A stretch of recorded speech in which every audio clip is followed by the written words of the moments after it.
Habeen wanaagsan saaxiib sida u dhantiin meel kasta dunida ka joogtaan fadlan haddii aad daawashada kugu horeysa channelka subscribe noo saar like share comment intaba si uu saaxiibada u gaaro intaa waa ku mahadsan tahay intaa kadib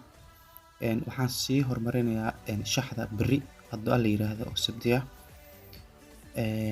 shaxda berri waxaa jira horyaalada ugu weyn ee caalamka sida Bundesliga, La Liga, horyaalka maxaan ku raadin Premier League, Serie A intaba marka dhowr koox ayaan ka soo qaadanay kooxaas dhihi karno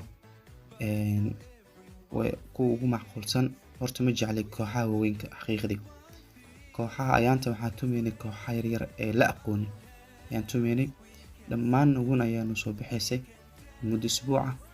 kooxaha waaweynka ma jecli laakiin waa ku qasbanahay inaan saadaalino maadaama hadda waa la soo qabsanoonaa marka horeeto sanadkii horeeto kooxaha kuwa ugu awoodda badan waa la sii ogaabo laakiin sanadkan kuwii awoodda badnaana awoodooda laguma tashi karo kuwii yaryaraana naftirkooda xilin waa la garaacaa xilin way badshaan marka kooxaha sanadkan waxaa moodaa inay isku dheelitiran yihiin balse maadaama ciyaaryahanna qiimo weyn ay la wareegeen sanadkan kooxihii yaryaraan ay soo adkeeyeen sidaas ay tahayna anagu meesha ugu macquulsan aan ka galaynaa waxaa ugu horeysa Southampton iyo Manchester United oo usbuucii horeeto wacdara aan caadi ahayn ka dhigtay horyaalka Premier League marka United markaan waxay la tahay 90% inay badi karto sidaas awgeed marka way badinaysaa ma dhahayo oo sababtoo ah hal mar haday badiso macnaheedu ma ahan xil walba inay badi karto wali cabsi ay ugu jirto marka halfkaan bid hore kaliya waxaan dhahay United way badi kartaa barrage way gali kartaa laakiin sida aniga aaminsanahay inay badi karto ayaan horta aaminsanahay laakiin halfkaan biyo way badanaysaa barrage ay galaysaa Bayern Munich iyo Borussia Mönchengladbach iyadana Bayern Munich waa koox Bundesliga ayada ugu awood badan inta kulan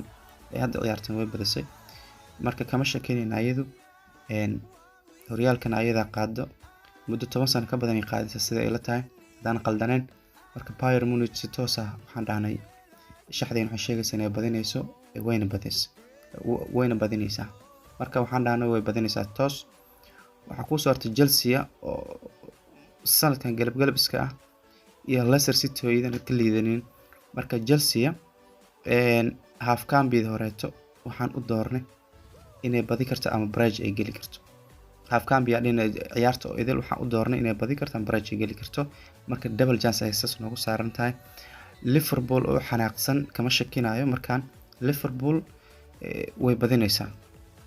Soomaha marka way badinaysaa marka ciyaarta oo idil Liverpool waxaan qiyaasayaa 100% ku kalsoon inay badi karto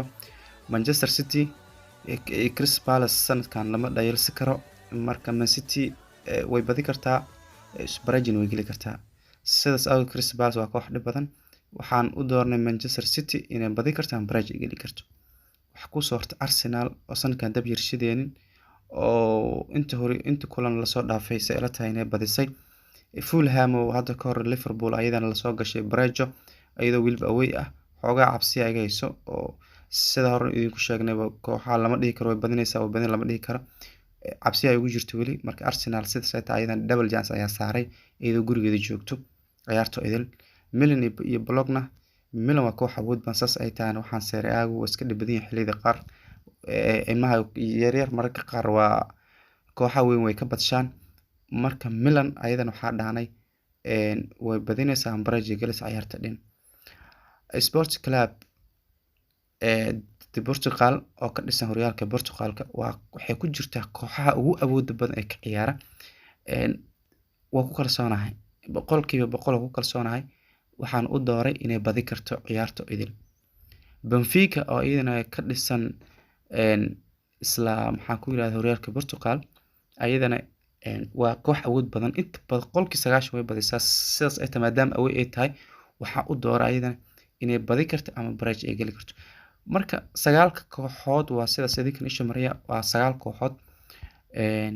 events waa 9 sida u jeedaan 9 kooxood oo halka uu disku u yahay 2.66 marka kooxahan Premier League iyo kuwa La Liga iyo dhamaan horyaalada ugu weyn caalamka sanadka laguma degdegi karo indeen badan u baahan horan waa idinku sheegay ana waxba ka jeclaa kuwa la aqooniyo meelahaas aan soo qabsada waa aragteen laakiin kuwan waa ku qasbanahay inaan saadaalino marka saadaashida caawada sidan ay ku soo baxday guul ayaan idin rajeynaa koodkana waa kaasa aad baa u mahadsantihiin